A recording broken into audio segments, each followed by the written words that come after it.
Қайырлы күн, оқырмандар. Бүгінгі өтетін тақырыбымыз жол орташа жылдамдық тарауы бойынша бесінші нұсқаның жетінші есебі.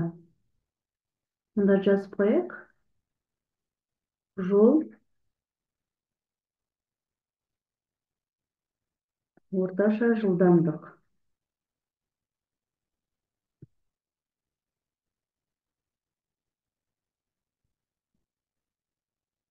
Бесінші нұсқа жетінші есеп. Есептің шарты бойынша қайықтың сумен салыстырғандағы қозғалыс жылдамдығы өзен ағысының жылдамдығынан n есе артық. Екі бекеттің арасын қайықпен ағысқа қарсы жүзгендегі уақыт ағыспен жүзгендегі уақытқа қарағанда қанша есе артық? Есепті n тең 2-ге және n тең 11-ге болатын мәндер үшін шығарыңдар дейді. Есептің берілгенін жазып алайық. Берілгені қайықтың жылдамдығы өзеннің жылдамдығынан n есе артық. Және екі жағдай үшін бірінші n 2-ге тең болған кезде, екінші n 11-ге тең болған кездегі қайықтың уақыттарын салыстырып ал деп тұр. Табу керек. Қайықпен қайтқан кездегі уақыты, ағыспен қарсы жүзгенде уақыты, ағыспен жүргендегі уақытынан қанша есе артық екенін табу керек. Енді бірінші қайықтың жүрген жолын тауып жазып алайық формуласын. Жүрген жолымыз, бұл жерде қайық ағыспен бірге жүзетін болса, оның салыстырмалы жылдамдығы қайықтың жылдамдығына өзеннің жылдамдығын қосамыз, көбейтеміз ағыспен жүзгендегі уақытқа. Және ағысқа қарсы жүзгендегі жүрілген жолын табу үшін салыстырмалы жылдамдығымыз қайықтың жылдамдығынан өзеннің жылдамдығын азайтамыз, көбейтеміз қарсы жүзгендегі уақытқа. Осы жерден мына жерде ағыспен жүзгендегі уақытты табатын болсақ, S бөлінген V қайық қосылған V өзен болды. Қайықтың жылдамдығы есептің шарты бойынша ол өзен жылдамдығына көбейтілген n-ға тең болып тұр. Орнына келіп қоятын болсақ, S мұнда n көбейтілген V өзен қосылған V өзен.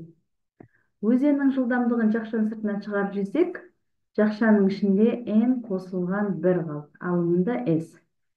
Енді қарсы жүзгендегі уақытты табатын болсақ, Т қарсы тең S бөлінген V қайық азайтылған V өзенге. Мұнда да қайықтың жылдамдығының орнына мәнін алып келіп жазатын болсақ, n көбейтілген V өзен азайтылған V өзен. Осыдан өзеннің жылдамдығын жақшаның сыртынан шығарып жүрсек, жақшаның ішінде n азайтылған 1, алымында S қалды. Енді бізге табу керек бойынша қарсы жүзгендегі уақыттың өзеннің бағытымен жүргендегі уақытқа қатынасы. Қарсы жүзгенде S, мұнда V өзен n-1 болып тұр. Мұнда S, V өзен n+1 болды. Мұнда жүрілген жолдар бірде қысқарып кетеді, өзеннің жылдамдықтары қысқарып кетеді. Мұнау n-1 бөліміне түседі, n+1 алымына ауысып шығады. Сонда n+1 бөлімінде n-1 қалды. Осыны екі жағдай үшін қарастыр деді. Бірінші, n-нің орнына 2-ні қойған кезде қарсы жүзгендегі уақыттың ағыспен жүзгендегі уақытқа қатынасы 2 қосылған 1, 2 азайтылған 1. Сонда 3-ге тең болды. Екінші жағдай үшін n-нің орнына 11-ді қой деді. Қарсы жүзгендегі уақыт, ағыспен жүзгендегі уақыттың қатынасы 11 қосылған 1, 11 азайтылған 1. Қоссақ 12, азайтылсақ 10, 12-ні 10-ға бөлсек 1,10-ға тең болады. Сонда екі жағдайда жауабы біріншісі қайық бөлінген ағысқа қарсы кезіндегі уақыт ол 3-ге тең болды. Екінші жағдай үшін Т ағысқа тең 1,10-ға тең болады екен. Келесі,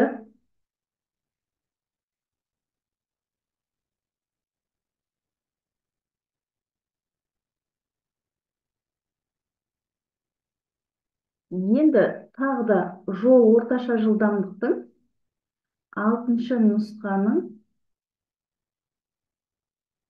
жетінші есебі.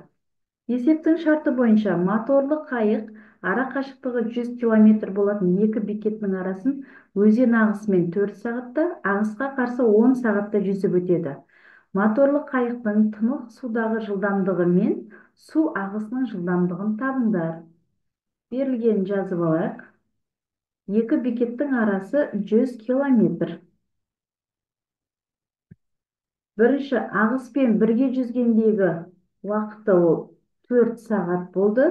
Және ағысқа қарсы жүзгендегі уақыты 10 сағат болды. Бізден сұрап жатыр, қайықтың жылдамдығымен табу керек. Қайықтың жылдамдығын және өзеннің жылдамдығын. Мұнда да бірінші жүріп өткен жолдың теңдеуін жазып алайық. Ағыспен бірге жүзсе, онда қайықтың жылдамдығына өзеннің жылдамдығын қосамыз, көбейтеміз Т1-ге. Және ағысқа қарсы жүзсе, қайықтың жылдамдығынан азайтамыз өзеннің жылдамдығын, көбейтеміз Т2-ге. Осы теңдеуге есептің берілген шарттарын қоя отырып жазып алайық.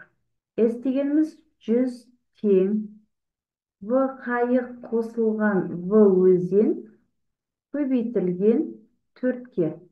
Екінші теңдеуіміз 100 тең В қайық азайтылған В өзен көбейтілген 10-ға болды. Мынаны жүйе ретінде жазып алсақ болады.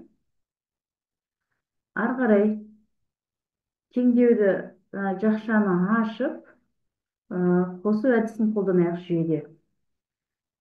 Мұнда 100 тең болады 4В қайық қосылған 4В өзен. Мұнда 100 тең 10В қайық азайтылған 10В өзен. Бірдей шамаға келтіріп алу үшін бірінші теңдікті 5-ке көбейтіп жүрейік, екінші теңдікті 2-ге көбейтіп жүрейік.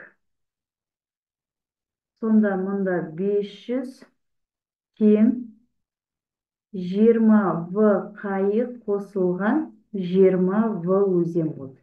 Екінші теңдеуіміз 200 тең 20В қайық азайтылған 20В өзен. Осы жүйені қосу әдісімен шығаратын болсақ, мына екеуі қысқарып кетеді. Қоссақ 700 тең 40В қайыққа тең болды.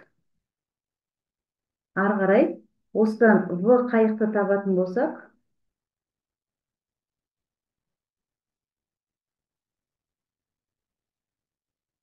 700 бөлінген 40 болды. Мына 0 мен 0 қысқарып кетеді. 70-ті 4-ке бөлеміз. 17,5 километр бөлінген сағат болды. Енді осы қайықтың жылдамдығын таптық. Мына теңдіктің кез келген біреуін қолдана отырып, енді бізге өзеннің жылдамдығын тауып алу керек.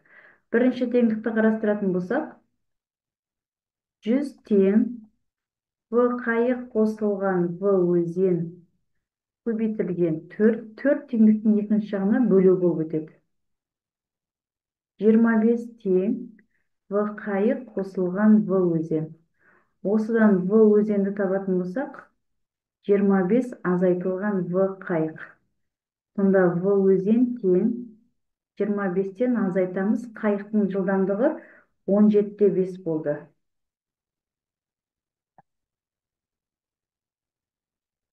Азайтсақ 7,5 километр бөлінген сағат шықты.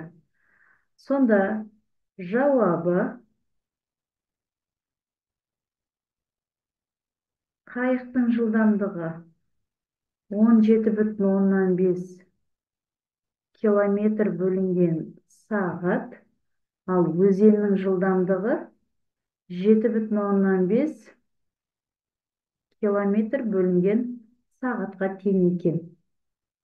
Осы сияқты есептер ұнап жатса, менің каналыма тіркеліп, лайк басып, комментарий жаза отырыңыздар.